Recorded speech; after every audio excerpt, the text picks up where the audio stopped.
दोस्तों नमस्कार, आप सभी का स्वागत है Shri Shyam classes YouTube channel पर।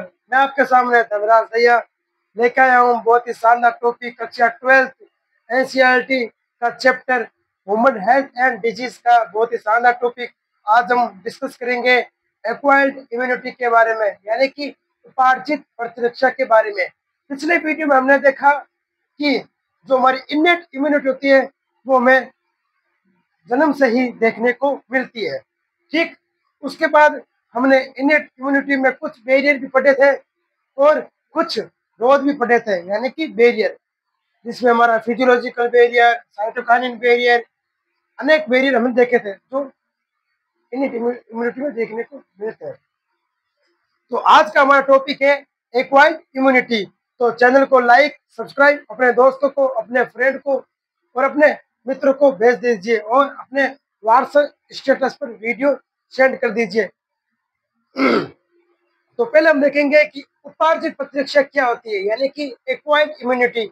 एक्वायर्ड इम्यूनिटी एक ऐसी प्रोसेस इम्यूनिटी है जो जन्म से हमें नहीं देखने को मिलती है, यानी कि जो उपार्जित प्रतिरक्षा होती है वो हमें जन्म से नहीं देखने को मिलती है। वो हमें जन्म के बाद, यानी कि जब हम बड़े हो जाते हैं, जब हम थोड़ा यंग एज में आ जाते हैं, उसके बाद वो हमें देखने को मिलती है। डिस्कस करेंगे एक्वायर्ड इम्यूनिटी के बारे में। कुछ परिभाषा मैंने लिख कर लेकर आया हूँ। जब कोई प्रतिजन, यानी कि जब कोई एंटीजन हमारे शरीर से पहली बार प्रवेश करता है, यानी कि जो भी एंटीजन है जो हमारे शरीर को रोग उत्पन्न करने में सहायता प्रदान करता है, जिसे हम कहते हैं एंटीजन, यानी कि प्रतिजन। जब कोई भी प्रतिजन हमारे शरीर से पहली बार प्रवेश करता है तो प्राथमिक अनुक्रिया कहलाती है। यानी कि हमसे पूछा जा सकता है कि प्राथमिक अनुक्रिया किसे कहते हैं, तो उसकी परिभाषा क्या होगी?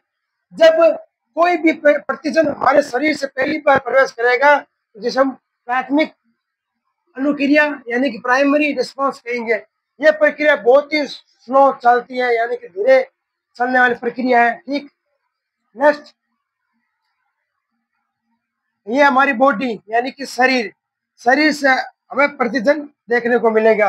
और बीटा लसिकाणु दो प्रकार की होती है, जो एंटीबॉडी और स्मृति कोशिका, यानी कि जो बाहर से हमारे अंदर जो प्रतिजन आ रहा है उससे फाइट कौन करेगा, यानी कि उसे लड़ेगा कौन उससे, तो उससे लड़ेगी हमारी एंटीबॉडी यानी कि प्रतिरक्षा और स्मृति सेल।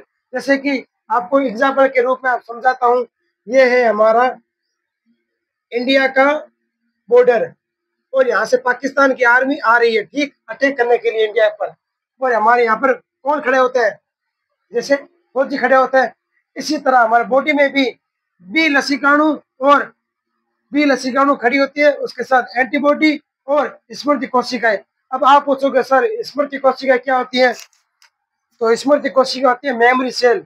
उसका क्या कार्य होता है?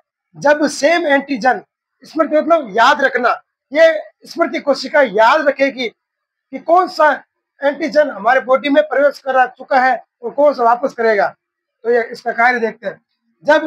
जब सेम एंटीजन हमारे शरीर में दोबारा प्रवेश करता है, यानी कि जैसे हम टाइफाइड को मान लें, टाइफाइड एक जगह बैक्टीरिया एंटीजन है, ठीक है, वो हमारे शरीर पहले प्रवेश कर चुका है, उसके बाद दोबारा प्रवेश करेगा, तो उसको कौन रोकेगा? स्मृति सेल। ये प्रतिजन को पहचान लेती है, यानी कि एंटीजन को ये पहचान लेती है और ये रिस्पॉन्स उसके प्रति अनुक्रिया देखने को मिलती है और उसके प्रति अनुक्रिया दर्शाती है। कौन दर्शाती है? स्मृति कोशिकाएं। और जो किसमें पाई जाती है? बी लसिकाणु में। बी लसिकाणु प्रतिजन और हमारे शरीर में रोगों से लड़ने में सहायता प्रदान करती है। तो यहाँ से क्वेश्चन ऐसे बन सकता है कि प्राथमिक अनुक्रिया क्या है, यानी कि प्राइमरी रिस्पॉन्स क्या है? तो जब कोई भी प्रतिजन हमारे शरीर से प्रवेश पहली बार करता है तो उसके प्रति कौन रिस्पॉन्स देता है? Primary response. यह प्रक्रिया बहुत धीरे होती है बच्चों, ठीक है, स्लोली होती है। ठीक, तो जब सेम एंटीजन हमारे शरीर में दोबारा प्रवेश करेगा तो उसका कौन करती है? स्मृति सेल और एंटीबॉडी। तो बहुत ही शानदार टॉपिक आज आपको समझ आ चुका है। चैनल को लाइक सब्सक्राइब कीजिए। धन्यवाद। मिलता है नेक्स्ट वीडियो में।